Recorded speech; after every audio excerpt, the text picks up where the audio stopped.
El domingo pasado aprendimos cómo se renueva un águila. Todos recuerdan ese mensaje.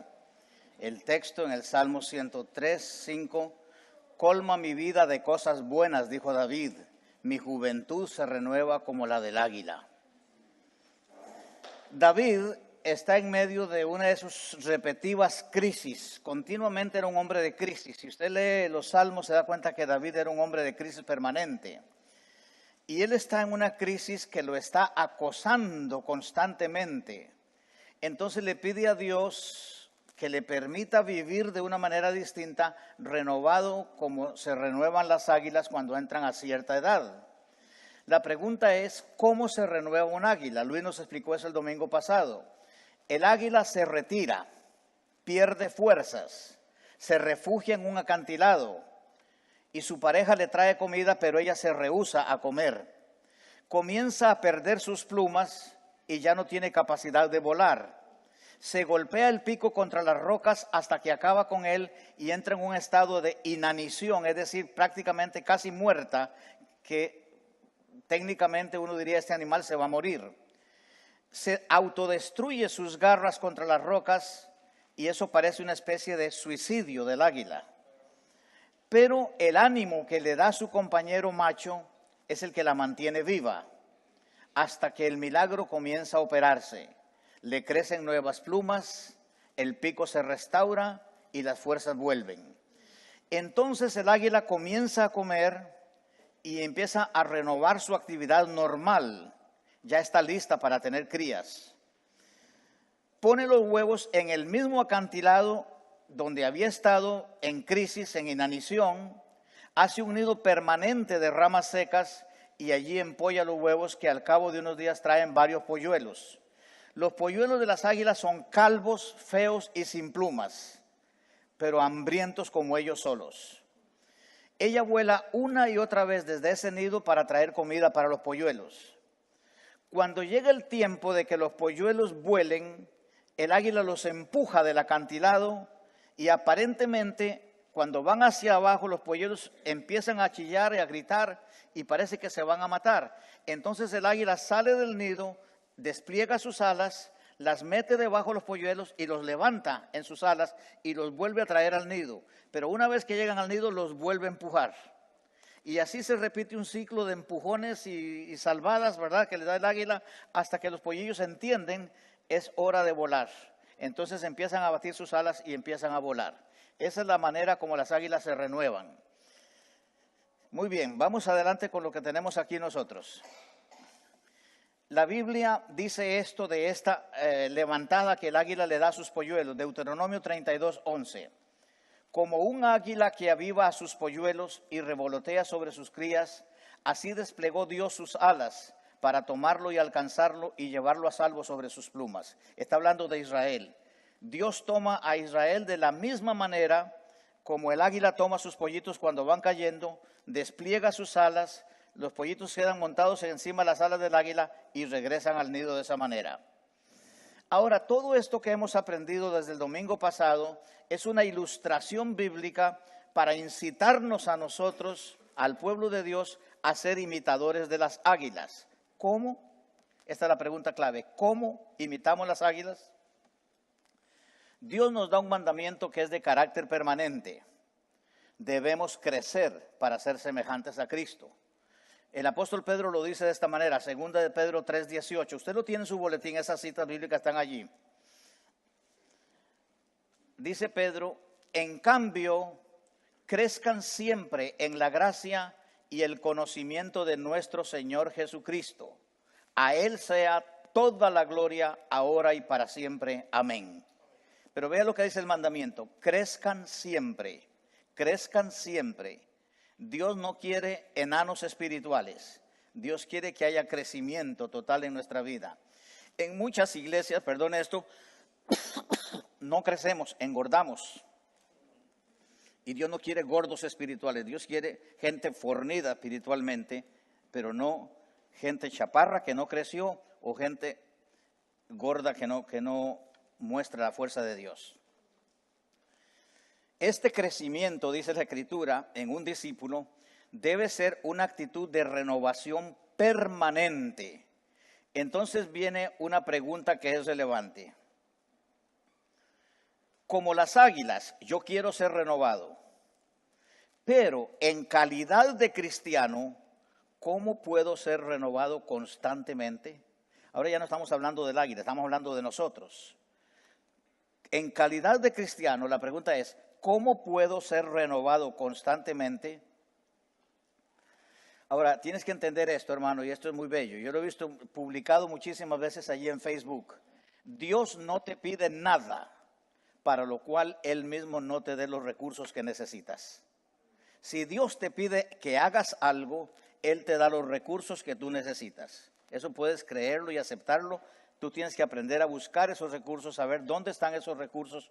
Pero el más grande de los recursos que Dios nos da se llama el Espíritu Santo. Muy bien, tenemos que tener eso claro. Pásame el frasquito ese que está allí en la silla, por favor. Gracias. Como las águilas tenemos que renovarnos.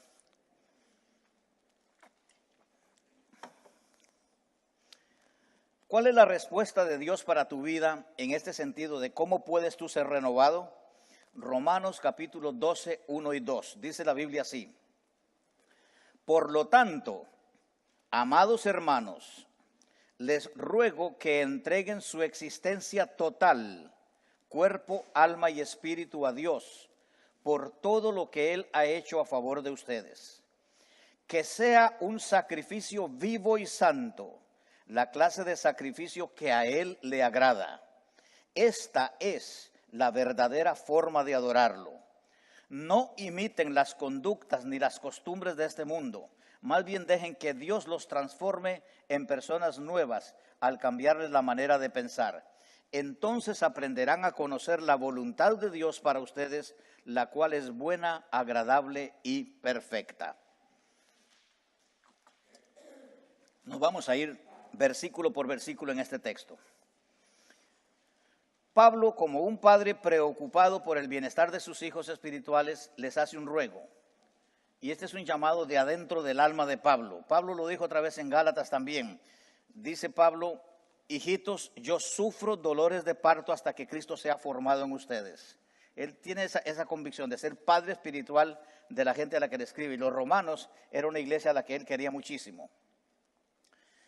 Por lo tanto, dice Pablo, amados hermanos, les ruego que entreguen. Esa palabra entreguen es lo mismo que ofrezcan como un sacerdote frente al altar. Si ofrezcan como un sacerdote judío lo hace frente al altar. Su existencia total. ¿Qué implica eso? Su cuerpo, su alma, su espíritu a Dios. ¿Por qué? Por todo lo que Él ha hecho a favor de ustedes. Pablo nos está diciendo que Dios anhela, Dios quiere y Dios se honra con una entrega a manera de ofrenda continua, incondicional, total y absoluta de nuestra existencia total. Note lo que Dios quiere, una entrega continua, una entrega incondicional, una entrega total, una entrega absoluta de nuestra existencia total. ¿Qué es nuestra existencia total? ¿Qué incluye? Lo que usted y yo somos, lo que usted y yo tenemos, aquellas personas con quienes nos relacionamos diariamente, nuestro tiempo, nuestro dinero, nuestro trabajo, nuestro estudio y los quehaceres diarios, y en especial nuestra relación con Él como Padre, nuestra relación con el Espíritu Santo como Maestro, Guiador, Confortador y sobre todo nuestra relación con Cristo como Señor y Salvador de nuestra vida. Absolutamente en el proceso de renovación nada puede quedar afuera, absolutamente nada puede quedar afuera porque Dios quiere someternos en todas las áreas de nuestra vida, en el cuerpo, en el espíritu y en el alma. Dice Pablo que el sacrificio tiene que ser vivo y santo, y es la clase de sacrificio que a Dios le agrada. Ahora, cuando uno habla de sacrificio, piensa en muerte, piensa en dolor, piensa en esfuerzo, pero Pablo no usa esas palabras. Pablo dice, el sacrificio tiene que ser vivo y santo, es decir, plenamente consciente. Tú tienes que estar plenamente consciente de que te estás sacrificando, y santo quiere decir que te estás apartando, te estás separando a ti mismo para el servicio y la gloria del Señor. Ese es el significado de esas palabras. Debemos sufrir, dice el autor a los Hebreos, en nuestra lucha contra el pecado, hasta la sangre. Eso es el sacrificio del que Dios está hablando. ¿De qué está hablando el Señor? Tú como cristiano debes vivir en sacrificio, debes vivir en sufrimiento, debes ser lastimado, debes ser herido y debes ser desangrado por amor a Dios. No te quejes cuando estas cosas te pasan. Acepta que Dios está tratando contigo. Dios está trabajando contigo. Si estas cosas ocurren en tu vida, no desarrolles un espíritu de queja, porque la queja no honra a Dios. La queja es el idioma del infierno. Cada vez que tú te quejas, estás hablando lo que los demonios quieren. ¿Estamos claros en esto? ¿Estamos claros con esto, hermanos? ¿Entienden o no? Ahora, ¿qué es lo que a Dios le honra? El lenguaje de la alabanza, el lenguaje de la adoración. Y en este sentido quiero aclarar algo.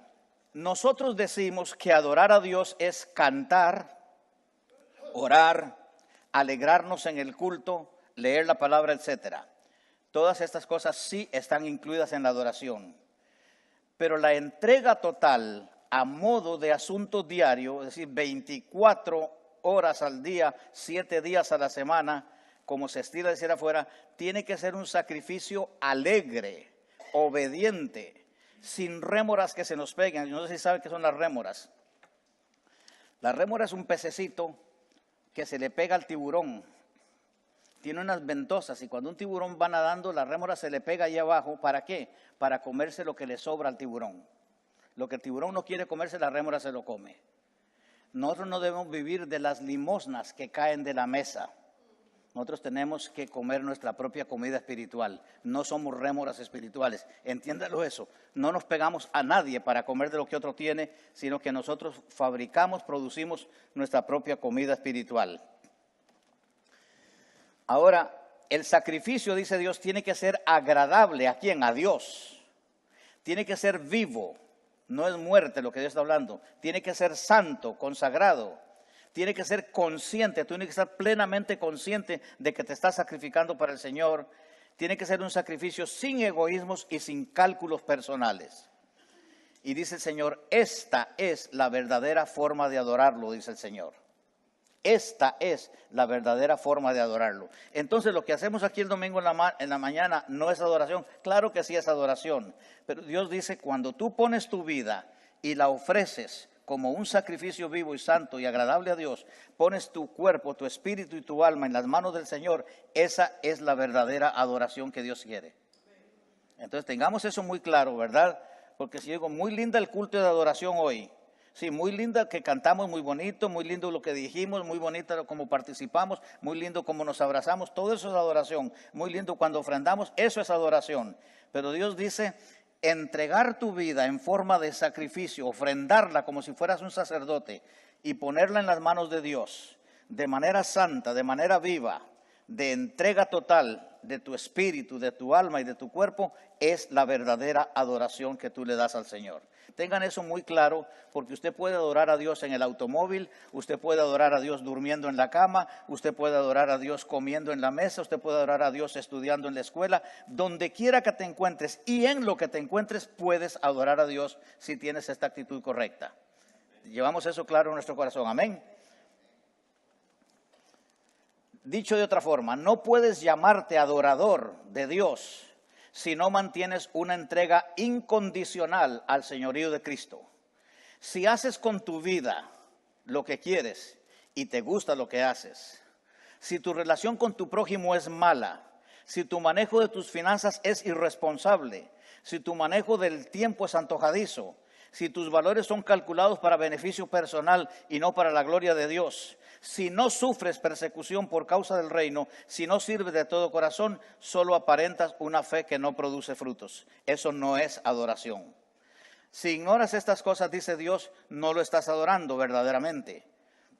Y lo único que estás haciendo es que no te estás integrando a Cristo y no llevas fruto abundante. Adoración es un estilo de vida. Recuerda esto, adoración es un estilo de vida. Es una manera de vivir que honra a Dios. Pero hay más en lo que estamos viendo acá. Quiero que hablemos de la metamorfosis de la mente.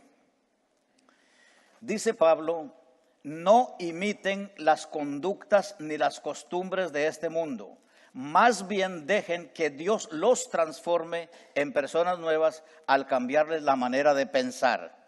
Entonces aprenderán a conocer la voluntad de Dios para ustedes, la cual es buena, agradable y perfecta. Comencemos con este pasaje recordando algo. Jesucristo reconoce a Satanás como el príncipe de este mundo. Este mundo está bajo las manos de Satanás. Téngalo claro en ese sentido. La autoridad es de Jesucristo, pero el que está moviéndose en el mundo para destruirlo todo, para dañarlo todo, es el mismo demonio. El mundo, según la Biblia, es un sistema de cosas muy bien organizado por el diablo. Es decir, lo que le quiero decir es esto, el diablo no es un desordenado, el diablo es muy bien organizado. ¿Por qué razón? Porque él aprendió el orden en la presencia de Dios en el cielo. Cuando fue un ángel de luz, aprendió estas cosas y nunca las olvidó. El diablo es muy bien organizado. El mundo que el diablo ordena en griego se llama el cosmos, de donde viene la palabra cosmético. Es decir, lo que se ve bien, lo que es atractivo, lo que está en orden. Te quiero decir eso. El mundo que Satanás tiene está muy bien ordenado. Fíjate en los sistemas políticos, fíjate en los sistemas económicos, fíjate en los sistemas educativos, todo eso es parte del mundo, todo eso está muy bien manejado. El diablo maneja muy bien lo suyo. Pero lo que el Señor nos está mandando es que no imitemos, no copiemos ni las conductas ni las costumbres del mundo. Está muy claro esto, ¿no? No imitemos ni copiemos las conductas ni las costumbres del mundo. ¿A qué se refiere el Señor? Se refiere a las modas, se refiere a las tendencias que vemos allá afuera, se refiere a las costumbres, se refiere a los estilos, se refiere totalmente a las cosas que dirigen el corazón del ser humano a idolatrar lo que nos rodea. Y el mundo nuestro es un mundo de idolatría. Dígame si no idolatramos al dólar. ¿No es el dólar el que domina nuestro pensamiento todas las semanas? Cuando llega el viernes no es el día más lindo de la semana para nosotros, porque hay cheque ahí al final. Eso es idolatría. Tenga cuidado de eso. Cuando nosotros nos envolvemos en estas cosas, estamos idolatrando las cosas del mundo. Hay versiones que dicen, no se conformen, no se adapten, no se integren a las maneras, modas y estrategias tal como Satanás maneja el mundo. Lo repito, no se conformen, no se adapten, no se integren a las maneras, modas y estrategias tal como Satanás maneja el mundo. ¿De qué está hablando Dios en este texto? Dios está hablando de santidad, Dios está hablando de separación. Y entienda esto, hermano, la Biblia dice que usted y yo somos santos. No tengamos que llegar al cielo para que nadie nos declare santos, ¿no es cierto? Para que hagan un culto especial y dicen, declaramos ahora a fulano de tal, San Samuel, ¿verdad? Imagínense qué interesante, ¿verdad? Yo a veces les digo a ustedes, los llamo por el nombre así, ¿verdad? ¿Qué tal San Mario? ¿Qué tal San Edgar? ¿Qué tal San fulano de tal? ¿Cómo estás? Y no estoy diciendo una mentira, ustedes son santos, la Biblia lo dice. Pero ¿qué quiere decir que usted es santo? ¿Quiere decir que usted es perfecto? No, de ninguna manera, no está diciendo eso. Todos nosotros estamos dominados por el pecado que mora en nosotros. Esa es una realidad con la que estamos luchando siempre. El pecado que mora en mí, dice Pablo, es como un cuerpo muerto al que yo estoy atado. Está hediondo, huele feo, pero mis manos están atadas a ese cuerpo y mi grito es uno solo. Dios mío, ¿quién me va a liberar de este cuerpo de muerte? Pablo lo dice, gracias sean dadas a Dios, nuestro Señor, quien nos liberó por medio de Jesucristo. Y eso es lo que nos hace santos, gente apartada, gente separada por Dios para el servicio de Él. Si usted está claro, consciente de que Dios lo salvó y lo separó y lo apartó para el servicio de Él, usted es un santo. ¿Estamos claros en esto? Ahora, el sacrificio que nosotros hacemos es santo también. Es un sacrificio apartado para la gloria del Señor. Pero la otra cosa importante es acá que si nosotros estamos hablando de ser renovados como se renueva el águila, Dios dice, más bien, es decir, en vez de imitar el mundo, dejen, permitan que Dios los transforme en personas nuevas al cambiarles la manera de pensar. Esto es importantísimo. Este es el método que Dios usa para renovarnos como el águila. Permitan que Dios los transforme en personas nuevas al cambiarles la manera de pensar. ¿Qué quiere decir eso? Que usted y yo tenemos el privilegio y la responsabilidad de darle permiso a Dios de que sea Él quien transforme nuestra propia vida. A fin de año dijimos muchos el año pasado, este año voy a cambiar, este año voy a hacer esto, este año voy a hacer aquí, este año voy a hacer allá. Ahora cuando llegue febrero vamos a decir, Señor, era mi intención, pero no pude hacerlo. No pasamos ni un mes cuando ya perdimos toda la intención y no lo hacemos. ¿Sabe por qué? Porque usted no se puede cambiar a usted mismo. Por más buena intención que usted tenga, por más deseos que usted tenga, usted no se puede cambiar a usted mismo. La transformación de tu vida la hace Dios. Dios es el autor, Dios es el sujeto activo de tu proceso de transformación. Tú no puedes cambiarte a ti mismo, yo no me puedo cambiar a mí mismo. Eso es trabajo exclusivo de Dios. Entonces, ¿cuál es nuestro deber como cristianos? Lo que dijimos en el verso 1, ofrendar nuestra existencia total en manos de Dios. Como hace el sacerdote judío, trae un corderito, lo matan, derraman su sangre y lo ponen en el altar y se lo ofrece a Dios. Dios está diciendo, tú eres lo mismo, tú eres el cordero que Él quiere en el altar del sacrificio. Pon tu vida en ese altar del sacrificio, ofrécela, entrégala. Es un sacrificio vivo, santo y agradable a Dios. Y la otra cosa importante es esta.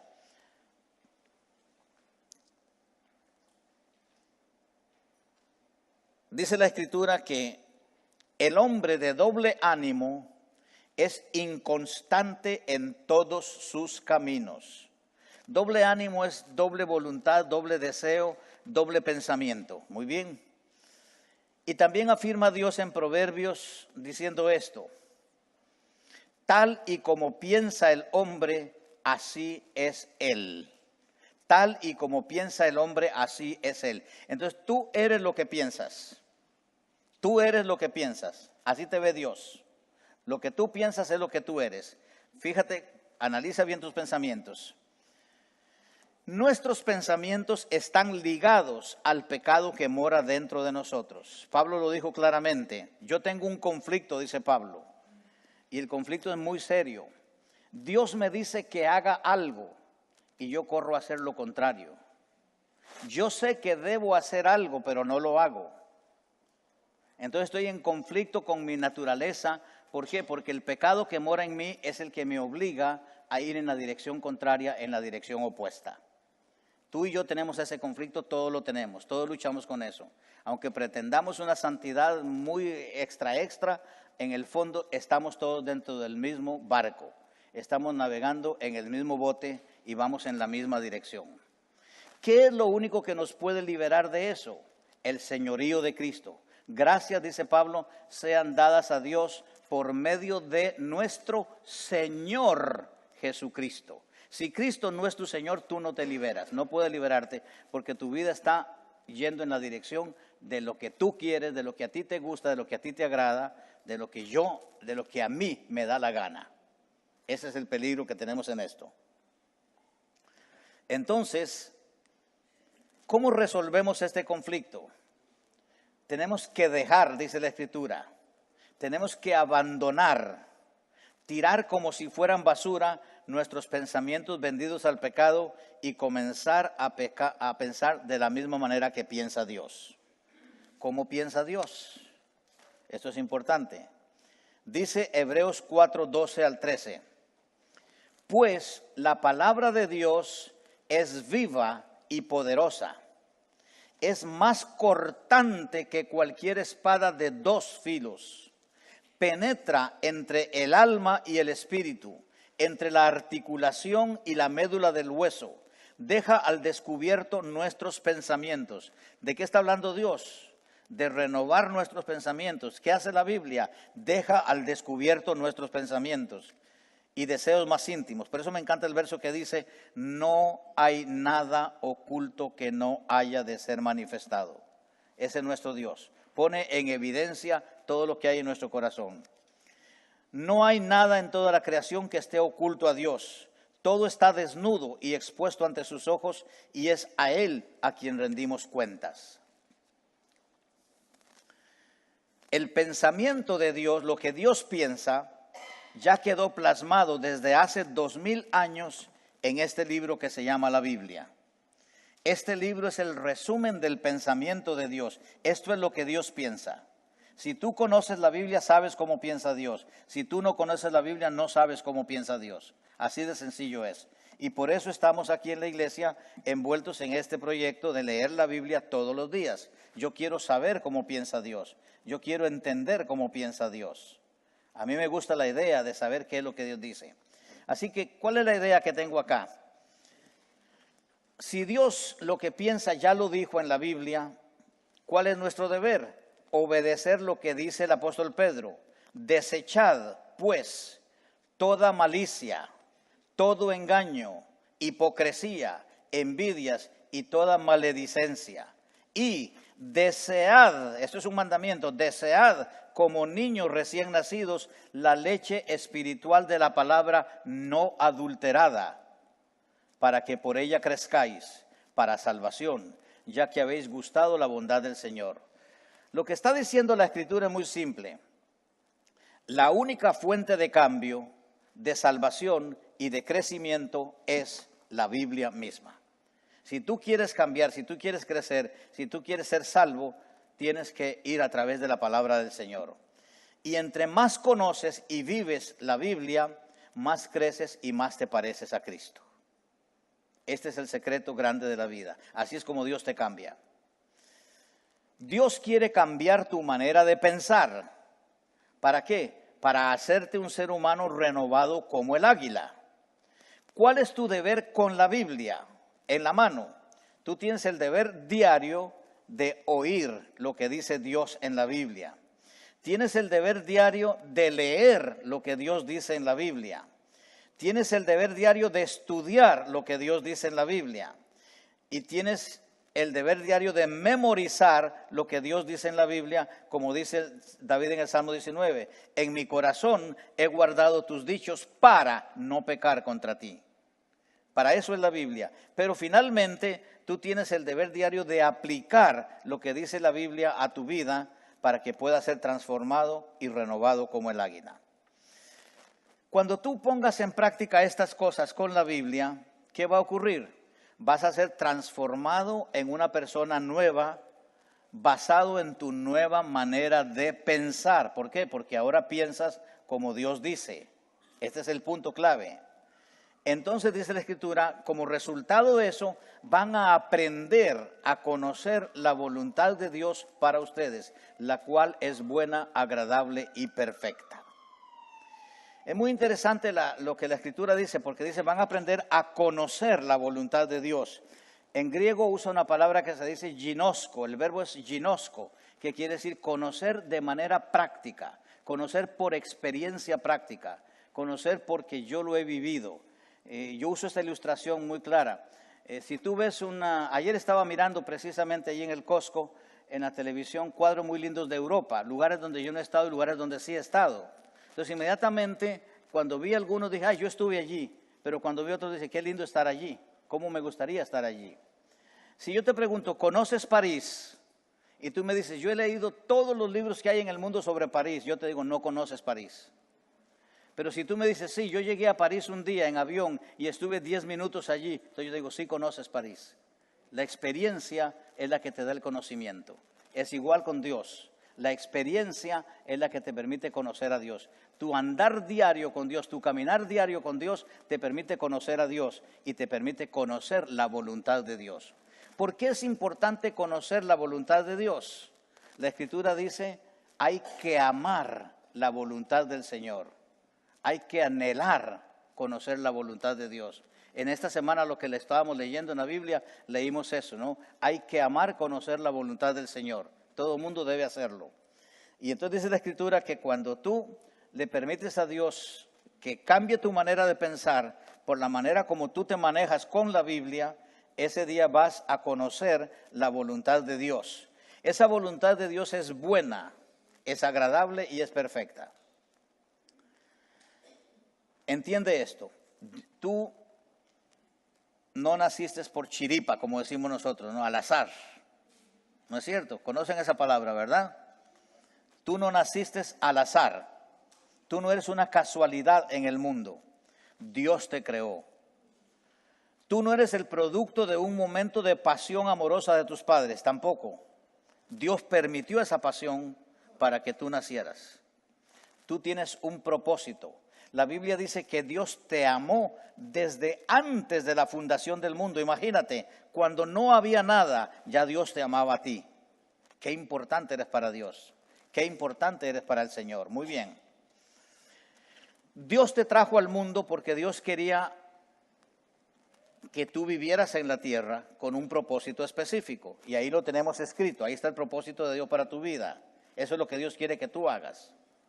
Dios te trajo para eso. Muy bien.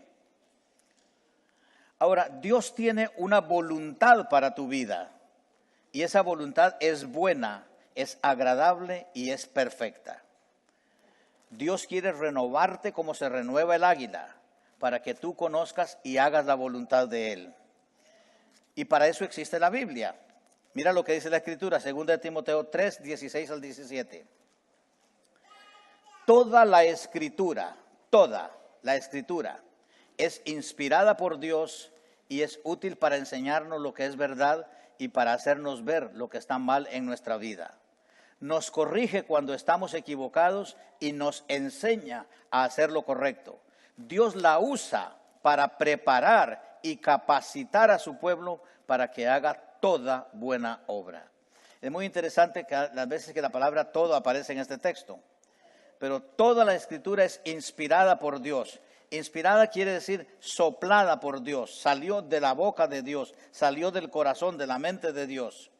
Y la Biblia tiene utilidad práctica.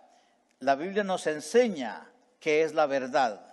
La Biblia nos hace ver lo que está mal en nuestra vida. La Biblia nos corrige cuando estamos equivocados y la Biblia nos enseña a hacer lo correcto. Dios usa la Biblia para preparar y capacitar a su pueblo para que haga toda buena obra. Hermanos, este es el propósito de la predicación. Para eso se predica, para que estas cosas que están aquí escritas se cumplan. Toda predicación extraída de la Biblia debe decirnos la verdad de Dios, hacernos ver lo malo de nuestras vidas, corregir nuestras equivocaciones, enseñarnos el camino correcto a seguir. Dios usa la Biblia para preparar y capacitar a su pueblo para que haga toda buena obra. Por eso, toda predicación tiene que apuntar en primer lugar a Jesucristo, el hombre perfecto. En segundo lugar, tiene que apuntar a estas palabras: ¿qué hay que hacer? Y en tercer lugar, ¿cómo hay que hacerlo? En cuarto lugar, ¿para qué sirve eso que hay que hacer? Sí, cada vez que tú escuches una predicación, estas deben ser tus preguntas. ¿Qué debo hacer? ¿Cómo debo hacerlo? ¿Y para qué sirve lo que debo hacer? Si no, la predicación no tuvo efecto en tu vida. Esta mañana, cuando tú salgas de acá, y te vas a tu casa con esta pregunta: Señor, a la luz de lo que el pastor Muñoz nos enseñó esta mañana, ¿qué debo hacer yo para ser transformado y renovado como tú renuevas las águilas? Por eso la semana pasada Luis nos dijo lo que tenemos que hacer: renovarnos como lo hace el águila. Hoy, en función de equipo, conjuntamente con Luis, yo les estoy diciendo cómo renovarse. Sí, les estoy contestando a la parte práctica, cómo se hace esto, de qué manera me renuevo como el águila. Y de esa manera, cuando tú haces eso, la Biblia se te convierte en el manual divino para la vida. Eso es lo que es la Biblia, el manual de Dios para la vida. Hace unos días yo quería instalar el sonido del auto nuestro y cogí el iPod y estuve tratando de ver qué hacía y no la pegué. Tuve que irme al manual del auto y leer allí cómo se hace y salió lo más bien. Si tú sigues el manual, sigues las reglas que están escritas, las cosas trabajan. Si tú sigues lo que Dios dice acá, tu vida trabaja. Si tú ignoras lo que Dios dice acá, tu vida no trabaja. Así de sencillo. ¿Quieres renovarte como el águila? Sigue lo que Dios dice acá. Sigue la palabra, obedécela. ¿Ok? Recuerda las 6 cosas que hacemos.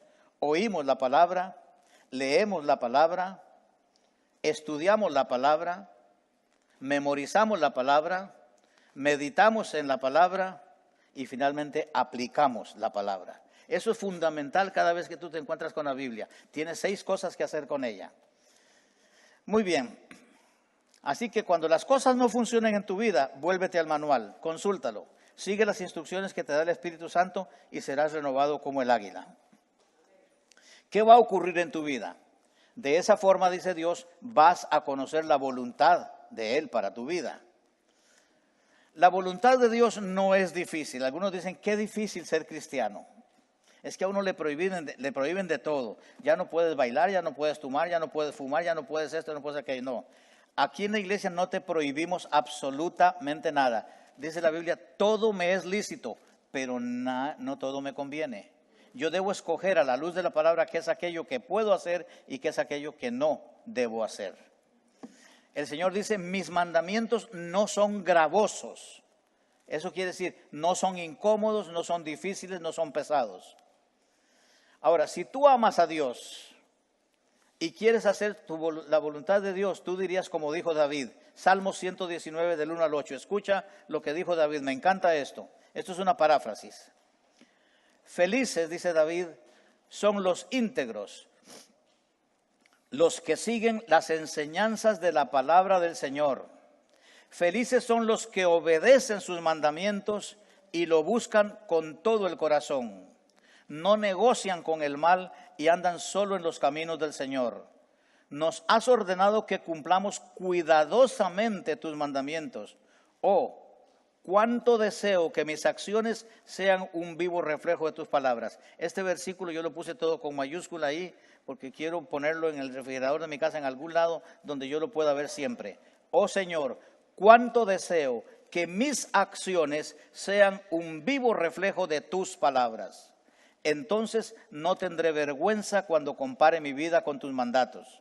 A medida que aprendo tu palabra justa, te daré las gracias viviendo como debo hacerlo.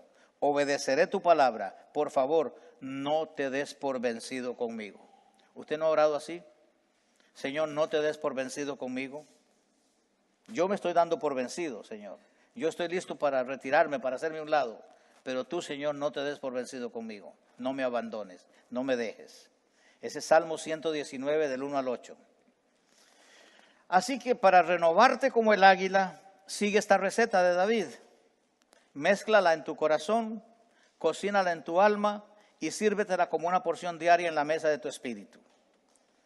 Quiero terminar con esta ilustración. Usted sabe que las águilas ponen los huevos en los acantilados y un águila puso un huevo allí en un acantilado, pero por esas cosas del destino el huevo se cayó y rodó y rodó y rodó hasta que fue a parar a un gallinero. Una gallina lo vio y lo fue empujando con el pico y lo metió en el nido de ella. Y se subió sobre el huevo y lo empolló por 21 días hasta que nació el pollito de águila. Feo, sin plumas, horrible el animalillo, calvo, pelón por todo lado. Pero la gallina lo trataba como si fuera un pollo de ella. Así que el pollito aprendió a escarbar la tierra y a comer lombrices como comen los pollitos, a ir a beber agua como beben los pollitos y siempre andaba detrás de la gallina.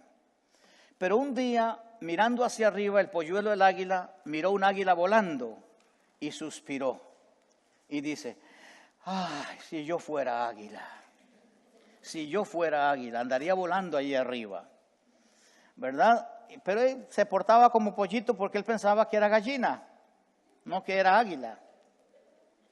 Un día fue a tomar agua, ya le habían crecido las plumas, ya podía caminar como las águilas, ¿verdad? Son sus patas grandes y todo esto, y se ve reflejado allí en el agua y dice, yo no soy pollo, yo no soy gallina, yo soy águila, yo soy águila, yo soy águila. Y empezó a batir las alas y voló como vuelan las águilas. ¿Me estás entendiendo la ilustración? Tú no eres gallina. Tú no eres gallina. Tú eres águila. Vuela como vuelan las águilas. Vuela como vuelan las águilas. Créele a Dios.